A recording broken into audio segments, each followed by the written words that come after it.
जैसे वह दिन की रोशनी से छुप रहा हो। एक बार जब वह अपने कोने में घुस जाता है, वह उससे चिपक जाता है,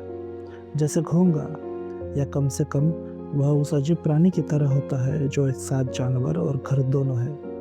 और जिसे कछुआ कहते हैं। तुम्हें क्या लगता है, उसे अपनी चार दीवारें, जो हमेशा हरे रंग की, गंदी, उदास और तंबाकू के धुएं से बदबूदार होती है, इतनी प्यारी क्यों लगती है? यह अजीब इंसान, जब उसका कोई इक्का दुक्का जान पहचान वाला उससे मिलने आता है, तो वह इतना शर्मिंदा, चेहरा बदलता हुआ और घबराया हुआ क्यों मिलता है? जैसे उसने अपनी चार दीवारों के भीतर कोई अपराध किया हो, जैसे वह नकली नोट बना रहा हो,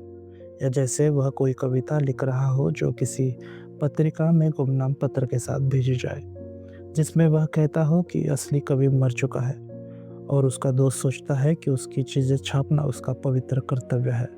बताओ, नाश्ते का बताओ। दोनों दोस्तों के बीच बातचीत इतनी आसान क्यों नहीं होती? हंसी क्यों नहीं होती? कोई जीवंत शब्द उसे नए मेहमान की जुबान से क्यों नहीं निकलता, जो दूसरी बार शायद बहुत हंसी मजाक, जीवंत बातें और औरतों के बारे में बातचीत और दूसरे मज़ेदार विषयों का शौकीन हो। और यह दोस्त शायद नया दोस्त और पहली बार आया हो, क्योंकि दूसरी बार शायद ही आए और वह दोस्त फिर कभी नहीं आएगा। यह दोस्त खुद इतना घबराया हुआ, जुबान बंद और अपनी बुद्धि, अगर उसके पास है,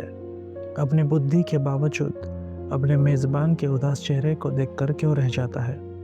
जो अपनी बारी में बात को संभालने और बातचीत को जीवंत करने, अपनी सभ्य समाज की जानकारी दिखाने, औरतों के बारे में बात करने और ऐसे छोटे प्रयासों से उस बेचारे को खुश करने की ज़बरदस्त लेकिन बेकार कोशिशों के बाद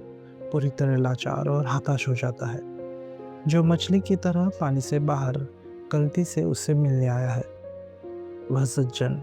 अचानक किसी बहुत ज़रूरी काम को याद करके, जो कभी था ही नहीं, अपनी टोपी क्यों पकड़ता है और जल्दी से चला जाता है, अपने मेज़बान के गर्म हाथ से अपना हाथ छुड़ाते हुए, जो अपनी पूरी कोशिश कर रहा था कि वह अपने अफ़सोस को दिखाए और खोई हुई स्थिति को सँभाले। वह दोस्त दरवाजे से बाहर निकलते समय क्यों हँसता है और कसम खाता है कि वह फिर कभी इस अजीब इंसान से मिलने नहीं आएगा। हालाँकि वह अजीब इंसान वाक़ई बहुत अच्छा इंसान है, और साथ ही वह अपनी कल्पना को इस छोटे से मज़े से नहीं रोक सकता कि उस अजीब इंसान का चेहरा उनकी बातचीत के दौरान उस दुखी बिल्ली के बच्चे की तरह था, जिसे बच्चे धोखे से पकड़ लेते हैं, रगड़ते हैं, डराते हैं और तरह-तरह की बेइज्जती करते हैं, जब तक कि वह पूरी तरह टूटकर उनके सामने कुर्सी के नीचे अंधेरे में छुप जाता है, और वह अपने समय पर फुफकारता है, थूकता है और अपने दोनों पंजों से अपने अपमानित चेहरे को धोता है, और लंबे समय तक गुस्से से जिंदगी और प्रकृति को,